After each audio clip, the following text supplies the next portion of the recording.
আজকের গুরুত্বপূর্ণ আঞ্চলিক সংবাদে সবাইকে জানাই স্বাগত। আজ 22 ডিসেম্বর রবিবার। আজকের সকালের বিশেষ বিশেষ খবর হলো, রায়পুরে দুর্ঘটনা নয়, পরিকল্পিত খুন, গ্রেফতার ঘাতক স্বামী। এক মাসেই রহস্য থেকে সরবে পর্দা, বললেন এসপি। অরুণোদয় কার্ড জমা দেওয়ার চরম সীমা 24 ডিসেম্বর। অযোগ্য সুবিধাপ্রাপকদের বিরুদ্ধে কঠোর রাজ্য সরকার। রাহুল গান্ধীর গ্রেফতার চেয়ে বিজেপির বিক্ষোভ, মুখ্যমন্ত্রীর নির্দেশ উপেক্ষা করে গুয়াহাটির রাজপথে কর্মসূচি। শ্রীভূমিতে পঞ্চায়েত নির্বাচনের প্রস্তুতি পর্যালোচনা রাজ্য নির্বাচন কমিশনারের। কর্মরত অবস্থায় আকস্মিক মৃত্যু সশস্ত্র সুরক্ষা বাহিনীর জওয়ানের, সুখ বৈঠাখালে। এবং সর্বশেষ খবরটি হলো, মান্দারডিসায় লরির ধাক্কায় মৃত্যু আমেরিকান বাইক রাইডারের। এবারে শুনুন বিস্তারিত খবর। বড়খলার রায়পুরের এল্টো দুর্ঘটনার তদন্তে নেমে ইতিমধ্যেই অভিযুক্ত রইসউদ্দিন বড়ভূঁইয়াকে গ্রেফতার করেছে পুলিশ। গতরাতেই পুলিশ তাকে হেফাজতে নিয়েছে। বর্তমানে তার টাই হয়েছে হাজতে। শনিবার কাছাড়ের পুলিশ সুপার নুমল মাহাত্তা জানিয়েছেন, এটি একটি পরিকল্পিত হত্যাকাণ্ড বলেই মনে হচ্ছে তাদের। এক মাসের মধ্যেই রহস্যজনক এই দুর্ঘটনার পর্দা সরাতে সক্ষম হবে পুলিশ। মাহাত্তা জানিয়েছেন, ইতিমধ্যে ঘটনায় প্রাণ হারানো হেলি বেগম বড়ভূঁইয়ার বাবার বাড়ি থেকে একটি এজাহার দায়ের করা হয়েছে।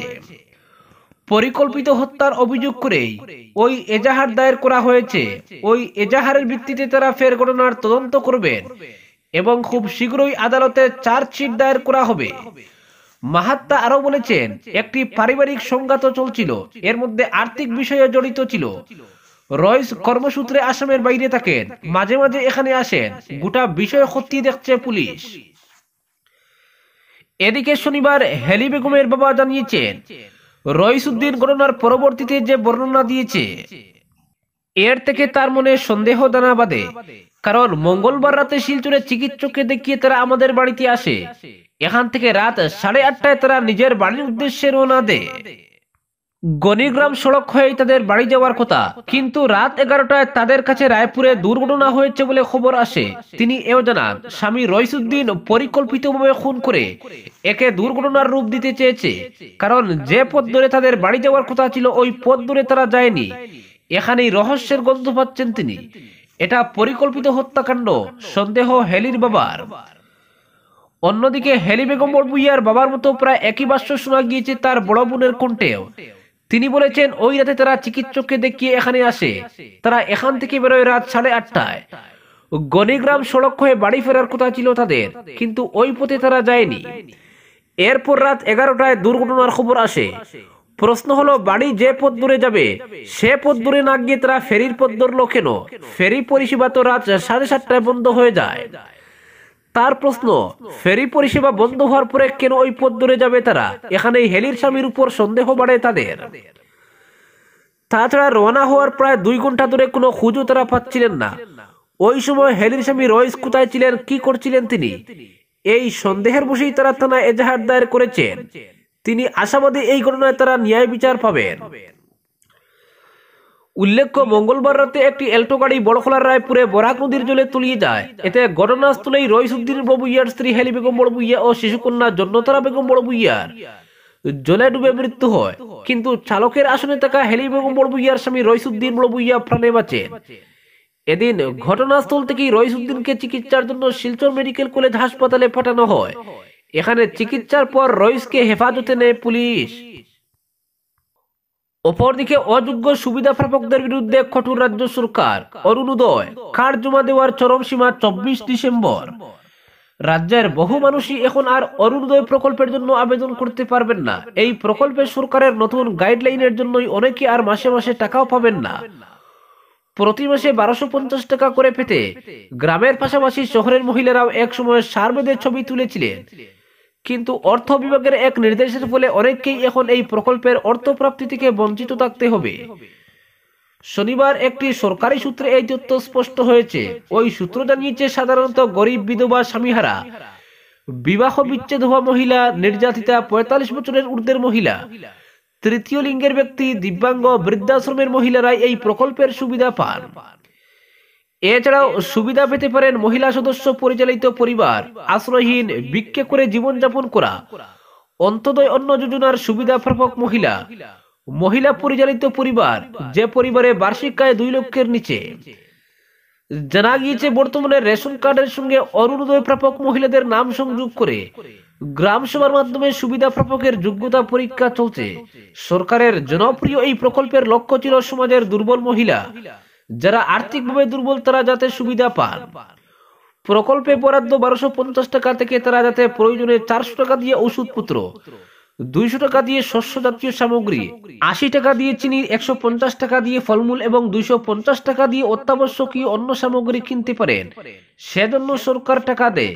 প্রতি মাসের 10 তারিখ তারা ওই টাকা পেয়ে যান অ্যাকাউন্টে। কিন্তু দেখা যায় বহু চাকরিজীবী পরিবারের মহিলা অথবা তাদের পরিবারের সদস্যরা ওই প্রকল্পের সুযোগ নিচ্ছেন। এটা সরকারের নজরে আসার পরই অর্থ বিভাগ কঠোর অবস্থান নেয়। একদিকে প্রকল্পের পরিসর বাড়ানোর যখন উদ্যোগ নিয়েছে সরকার, এর বিপরীতে প্রকল্প থেকে এখন বাদও পড়বে বহু পরিবার। খবর অনুসারে অরুণোদয় প্রকল্পের সুবিধা তাদের পাওয়ার কথা নয় যারা বিশ্ববিদ্যালয়, কলেজ, উচ্চতর মাধ্যমিক বিদ্যালয়, জুনিয়র কলেজ, হাই স্কুল, উচ্চ প্রাথমিক, নিম্ন প্রাথমিক বিদ্যালয়ের শিক্ষক, এমনকি টিকা বা অস্থায়ী শিক্ষক কর্মচারীরাও নন।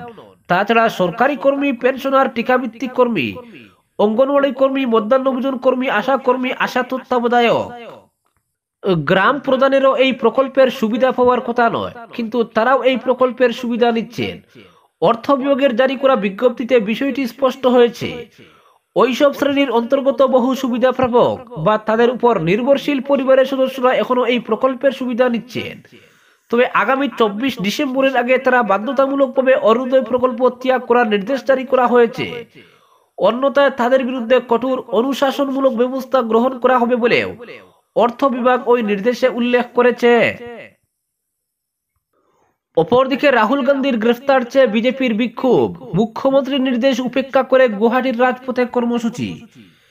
রাজনৈতিক দল কোনো আন্দোলনকারী সংগঠন নয়, আন্দোলন করা রাজনৈতিক দলের কাজ নয়।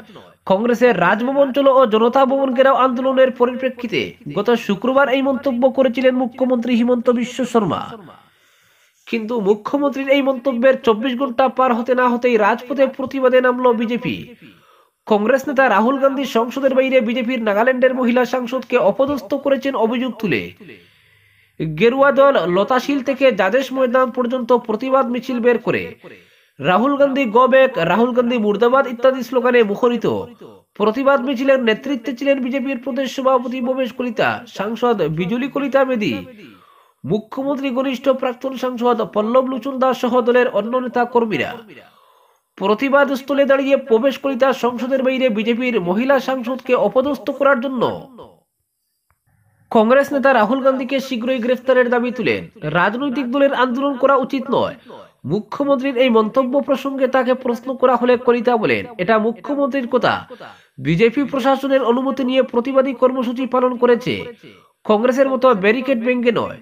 অন্যদিকে মুখ্যমন্ত্রীর মন্তব্য প্রসঙ্গে বিব্রত বিজেপির এক মহিলা নেত্রী বলেন, তারা দল হিসেবে প্রতিবাদ করেননি, মহিলার প্রতি রাহুল গান্ধীর অন্যায়ের বিরুদ্ধে প্রতিবাদ করেছেন। এদিকে কেন্দ্র ও রাজ্যের ক্ষমতায় থাকার পরও বিজেপির এমন প্রতিবাদকে হাস্যকর আখ্যা দিয়েছে কংগ্রেস।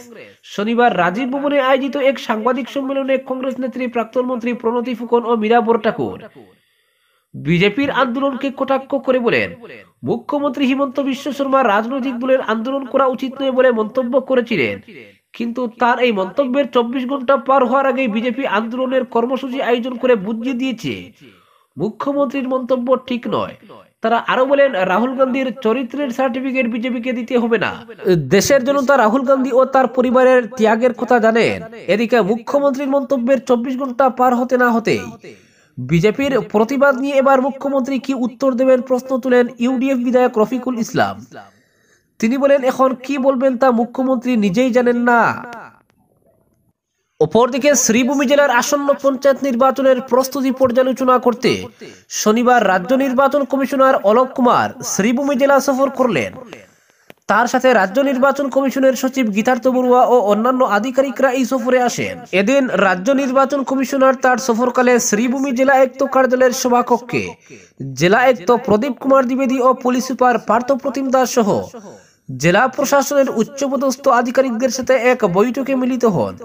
বৈঠকে জেলা আয়ুক্ত নির্বাচনের প্রশাসনিক প্রস্তুতি এবং পুলিশ সুপার জেলার আইন শৃঙ্খলা পরিস্থিতির বর্তমান স্থিতি তুলে ধরেন।